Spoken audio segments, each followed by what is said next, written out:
The locust. It is also known as the thumper and is a creature that hunts people through screens. It usually appears on TVs, phones, or computers, standing in front of old wallpaper and talking like a curious little kid. Because it sounds friendly and harmless, people do not realize they are in danger. But that is exactly what it wants. Behind that friendly voice is a tall black creature with a distorted human face, hollow eyes, and strange tube-like parts wrapped around its head and neck. Once it has someone's attention, it can break out of the screen and enter the real world. And if the victim tries to hide, it does not stop hunting. It keeps searching until it finds them. Victims are later found dead, with their organs missing, even though their bodies appear completely untouched. Turns out, the screen was never there to protect you. It was just the door. Father Fester. Most monsters want to eat people. Father Fester apparently looked at that idea and said, "Nah, I will eat everything."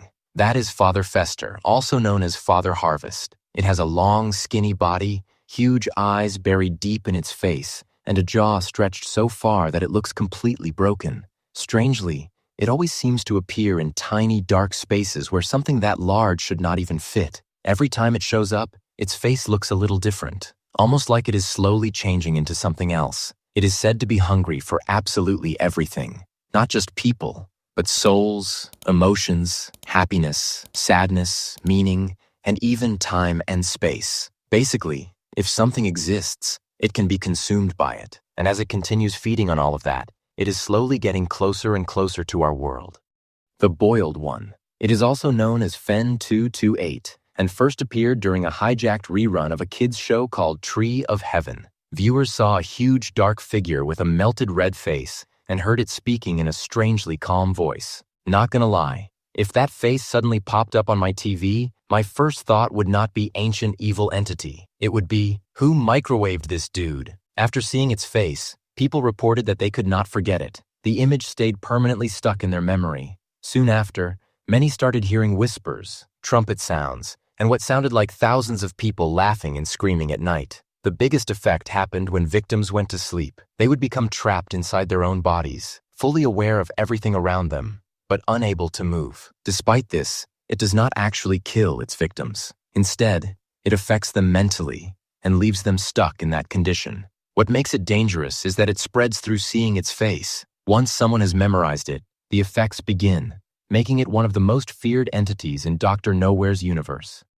Philbus. It is one of the strangest creatures in Dr. Nowhere's universe. It looks like a weird humanoid with a black body, chair-like legs, and a tiny top hat, which makes it seem more goofy than scary. But it is connected to something called Philbism, a bizarre belief system where followers are encouraged to make chairs, eat chairs, and spread its message to others. People who learn too much about it can slowly become obsessed with promoting Philbism.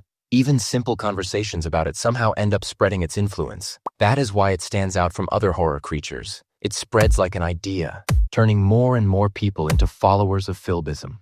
Soap? You would probably walk right past Soap without thinking much of it. It is a small black creature with a white upside-down triangle for a head and a simple little face that looks oddly friendly. It has a strange ability that lets it change the number of limbs on its body whenever it wants. But instead of using that power for anything dangerous, Soap spends its time cleaning. It cleans objects, places, and messes.